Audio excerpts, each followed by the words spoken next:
Guys, it's time to prepare for Mavuika. In this video, I'll talk about the artifacts you should farm, the Ascension and level up materials you need to gather right now to fully enjoy Mavuika as soon as her banner is released. Save up to 20% on Chaska and Liney banners at lootbar.gg. All you need is your UID and server. The link is in the description. Let's start with artifacts.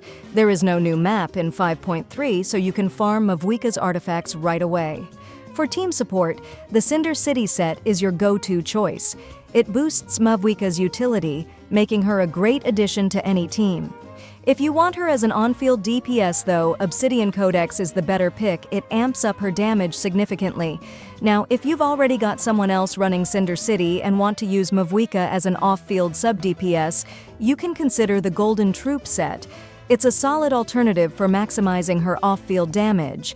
When it comes to main stats, aim for ATK % on Sands, ATK % on Goblet, and crit rate or crit damage on Circlet. Her kit and the Cinder City 4-piece effect already include a lot of damage bonuses, so stacking ATK might give better results. For substats, focus on ATK, crit rate, crit damage, and elemental mastery. Energy recharge isn't very useful for her, so don't waste time chasing it. Think of it like trying to stack crit on Kokomi, just not worth it. Now, let's talk about Mavuika's full list of required materials for her Ascension and talents. Here's what you'll need to fully level her up and max out her abilities. I'll break it down simply so it's easy to follow. For Agnidus Agate, you'll need a total of 1 Sliver, 9 Fragments, 9 Chunks, and 9 Gemstones. These come from Pyro-based bosses like the Pyro Regisvine and Pyro Hypostasis. Weekly bosses that drop Pyro materials also work as a source for these.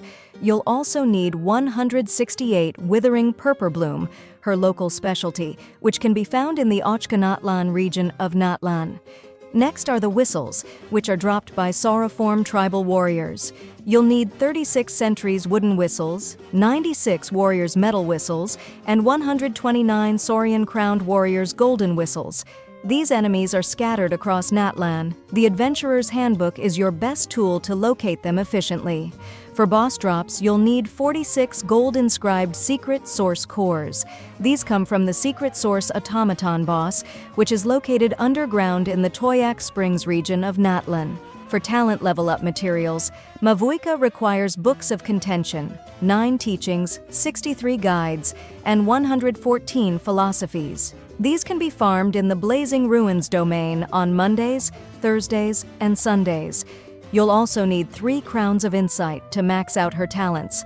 These are rare materials earned from special events or from something like the Tree of Dreams in Sumeru. Unfortunately, the weekly boss material required for Mavuika is dropped by a new boss in version 5.3, so it's impossible to pre-farm this item. Lastly, don't forget about the additional costs. You'll need around 2 million Mora and approximately 421 EXP books to get her fully prepared. With all of this, you'll be ready to take full advantage of Mavuika's kit when she arrives.